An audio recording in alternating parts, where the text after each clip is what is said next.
Le 28 novembre, Jésus dit : Le signe qui marqua ma naissance au monde fut la lumière. Il arrive souvent que les faits soient caractérisés par des phénomènes que vous expliquez comme coïncidences fortuites et qui sont en fait des présages, les appels de Dieu pour attirer votre attention, détournée par 1000 choses plus ou moins nécessaires, sur un fait qui marquera une époque dans l'histoire du monde ou dans la vie d'un individu. J'étais la lumière et la lumière me précéda, m'entoura, m'annonça, me conduisit et conduisit à moi les purs de cœur. Je t'ai dit qu'une lumière semblait émaner de Marie, alors que sur le moyen de transport des pauvres, elle passait toute recueillie sur les voies de la Palestine.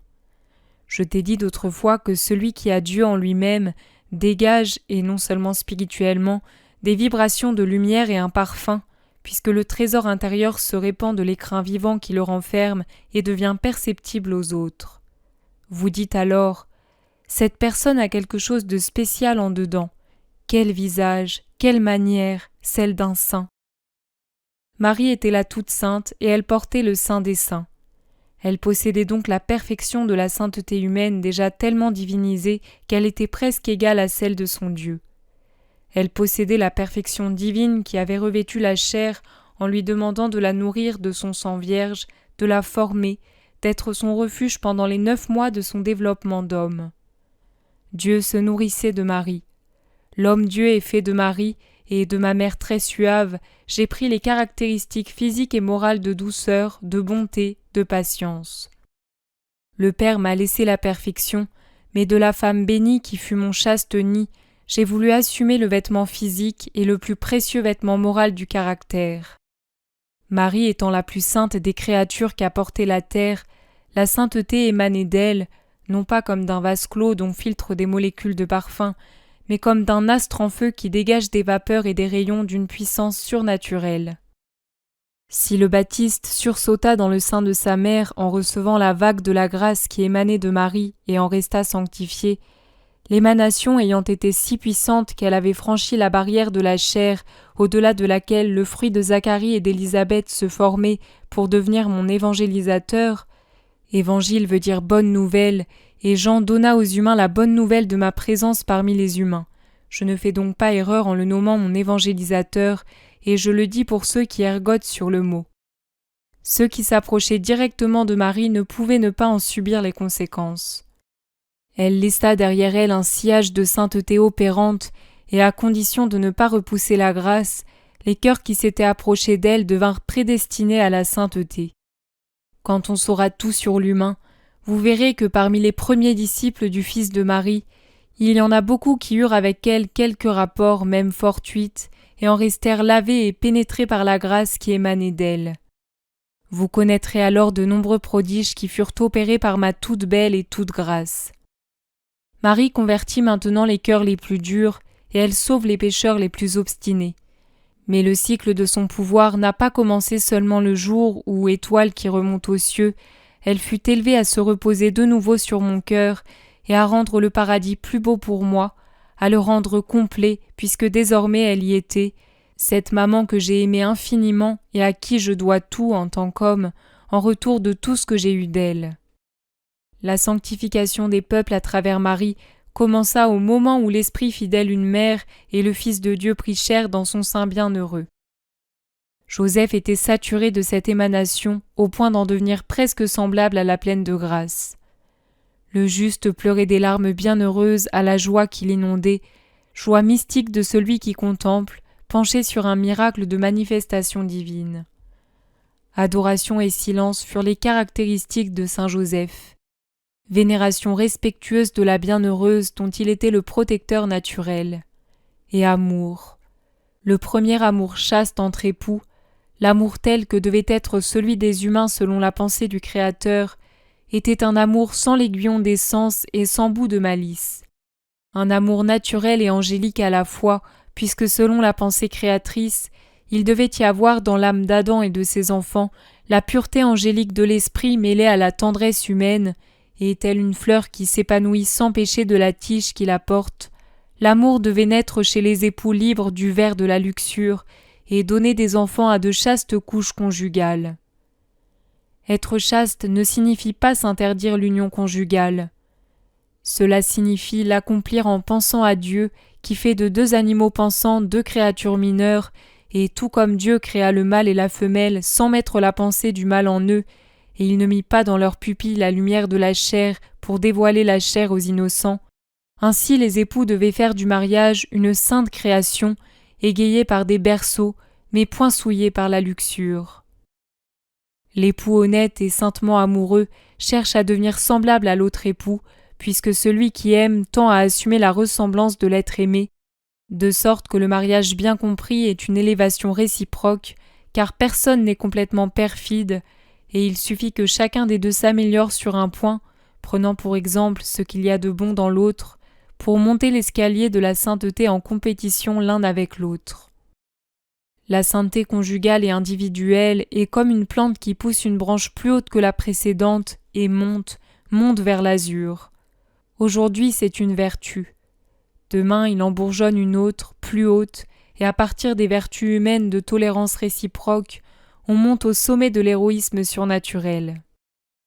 Joseph, époux chaste et saint de la chaste et sainte, apprenait de jour en jour, tel un enfant avec sa maîtresse d'école, la science d'être semblable à Dieu, et puisque dans son cœur de juste rien n'entravait la grâce, il assumait de jour en jour la ressemblance de sa maîtresse bien-aimée, ressemblant ainsi à Dieu dont Marie était la plus parfaite copie.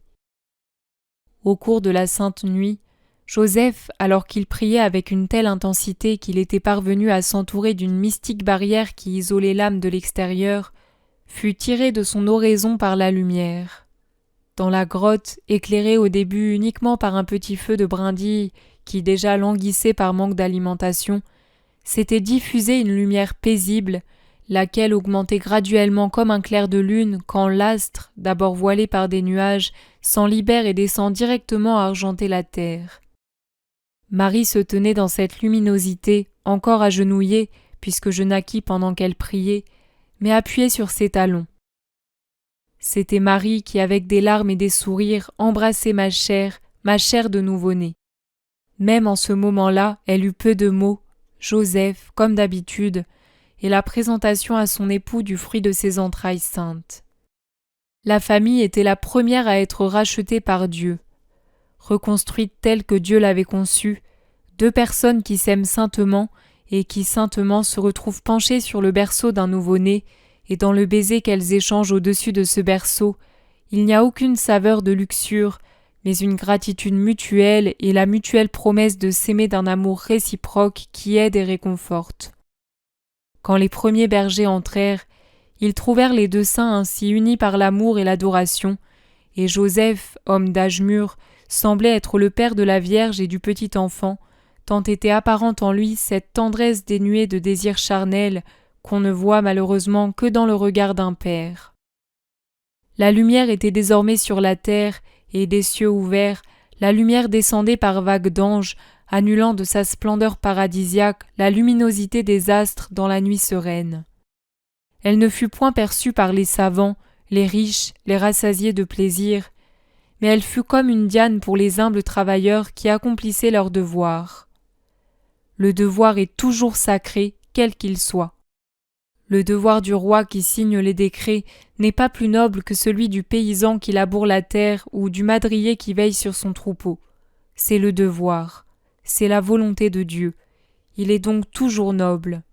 Il obtient donc la même récompense ou le même châtiment surnaturel. Et ce ne sera pas le fait de porter une couronne ou de tenir la houlette qui vous sauvera du châtiment ou vous empêchera d'obtenir la récompense. À celui qui accomplit son devoir, faisant ainsi la volonté très sainte, Dieu se manifeste et il le prend comme témoin de ses prodiges. Et Dieu se manifesta aux bergers, et ils furent appelés à témoigner du prodige de Dieu. Dans la lumière devenue resplendissante car le ciel entier était sûr et dans la grotte, l'Emmanuel fut visible au deuxième racheté de la terre, les travailleurs. Car Dieu est venu sanctifier le travail après la famille. Le travail, imposé comme une malédiction à l'homme après la faute d'Adam, devenait bénédiction du moment où le Fils de Dieu voulut devenir travailleur parmi les humains. La lumière était venue dans le monde. Et l'humble grotte, la campagne limitée de Bethléem, ne suffisait pas à la contenir. La lumière se répandit à l'est et à l'ouest, au nord et au sud. Son apparition ne parla pas aux fêtards, sa vibration ne dit mot aux jouisseurs. Elle parla à ceux qui, purs dans leur cœur et aspirant ardemment à la vérité, abaissaient leur esprit très cultivé aux pieds de Dieu et se sentaient comme des atomes devant sa sainteté. La lumière se montra aux puissants qui se servaient de leur puissance comme instrument de conquête spirituelle, et elle les appela à l'adorer d'un étincellement qui remplit les 4 coins du firmament. Elle se montra aux puissants, car Dieu est venu sanctifier les puissants après les travailleurs et la famille, et avec les puissants, la science.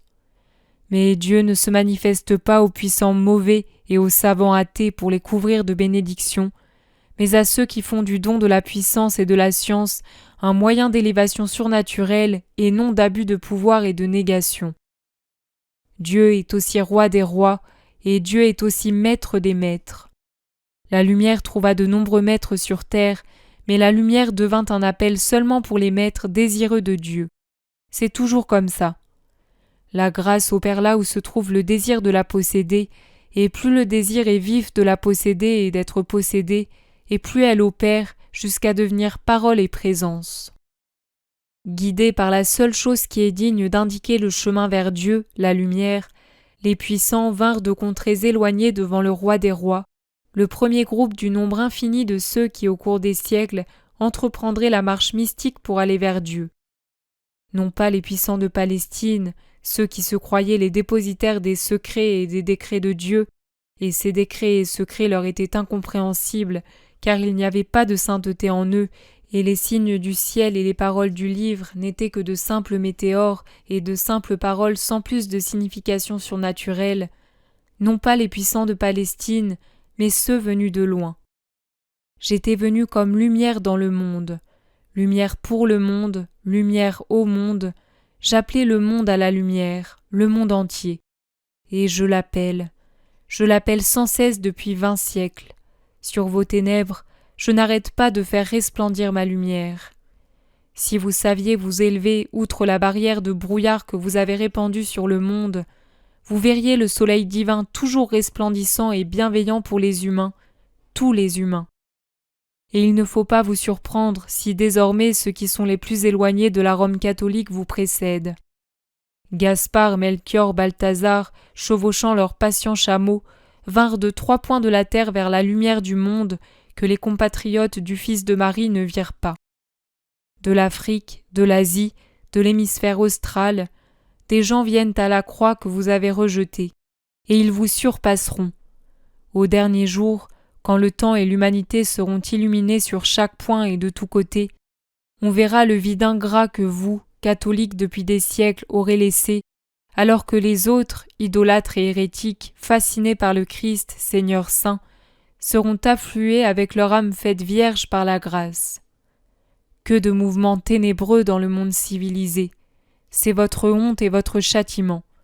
Vous n'auriez jamais dû et vous ne devriez jamais permettre que la lumière qui vous a été donnée en premier soit rejetée et reniée. Les ténèbres vous tuent et vous ne voulez pas les abandonner. C'est d'elles que viennent, comme les odieux animaux de la nuit, tous les maux qui vous tourmentent et qui se repaissent de votre sang, de votre tourment. Vous ne me voulez plus, vous ne me comprenez plus, vous ne me connaissez plus. Même ceux de ma maison ne me connaissent plus. Et j'ai du mal à les connaître, tellement les nombreuses maladies de la chair et de l'esprit les ont enlaidis. Mais en ce premier dimanche de l'Avent qui annonce la venue de la lumière dans le monde, je vous en prie, ô mes enfants, si vous n'osez plus regarder le Rédempteur et le Juge, parce que la douleur fait peur et la justice inspire la terreur à votre âme abattue, regardez le nouveau-né sur le sein de Marie. Un petit enfant ne peut avoir que des caresses et des sourires, et je les ai pour vous. Ayez pitié de ma nudité et de ma pauvreté. Il ne s'agit pas de vêtements ou d'argent, mais d'amour, de votre amour. Je ne veux pas d'or, pas d'encens, je veux seulement votre amour. Je le veux car m'aimer et me connaître est vie et vérité. Tout comme Marie m'a engendré par l'œuvre de l'amour, ainsi je veux vous engendrer au moyen de l'amour. Le mien est vif et il opère, mais le vôtre est nécessaire aussi. Venez à moi et accueillez-moi en vous. J'ouvrirai en vous des torrents de lumière et de grâce, et je vous ferai devenir enfants de Dieu comme je le suis. Béni soit ceux qui accueillent ma lumière, je serai en eux, j'habiterai en eux, en leur esprit. Car le Verbe n'a pas besoin de maisons d'argile, mais de demeures vivantes. Il veut les esprits des humains pour son habitation. La gloire de Dieu est révélée à ceux qui m'accueillent, puisque là où je suis, le Père et l'Esprit sont avec moi, et la gloire du Seigneur se dévoile à eux, pleine et réjouissante, et la grâce est leur vie, et comme le soleil du haut des cieux, la paternité, la fraternité, la charité divine sont sur eux et leur donnent un avant-goût de béatitude. Dans sa luminosité extatique, Marie m'offre à votre amour. Inclinez le front devant l'amour fait chair. Il a quitté les cieux pour vous amener aux cieux. Il est venu dans la guerre pour vous apporter la paix. Maintenant, c'est Maria qui parle. Depuis 3 jours se sont ouverts à mon âme les fleuves de l'extase, et je jouis de la vision outre que de la parole.